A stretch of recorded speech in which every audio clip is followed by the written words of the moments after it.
ঘৰত থাকিলে এটাই ভাল যে আমি ঘৰত হোৱা সকলো বস্তুবিলাক খাব পাৰোঁ। বজাৰৰ সাৰ দিয়া বস্তু কিনি খোৱাতকৈ ঘৰৰ বস্তু বহুত ভাল।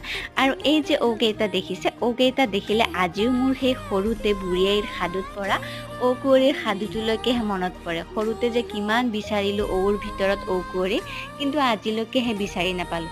এয়া দুপৰীয়াৰ সাজৰ কাৰণে বনোৱা শাক। মই খাই পোৱা নাই আগতে, খুব ভাল হয় এই শাকবিধ। আপোনালোকেও খাবচোন, ময়ো আজি প্ৰথমবাৰৰ কাৰণে খাওঁ। ইফালে যিহে গৰম, বৰষুণ এজাকো আহিল আৰু গাটো হাত পেলাই দিলে। আৰু এয়া আপোনালোকৰো চাগে অভ্যাসটো আছে, বৰষুণ দিলে হাত মেলি মেলি পানীৰ টোপালবোৰ নিজৰ গালৈকে ছটিয়াই দিয়া। আৰু এইফালে পিছবেলালৈকে মায়ে যোগাৰ কৰিছে এটা পিঠা। এই পিঠাটো খাবলৈ বহুত সোৱাদ হয়, আপোনালোকেও চাগে খাই পাইছে।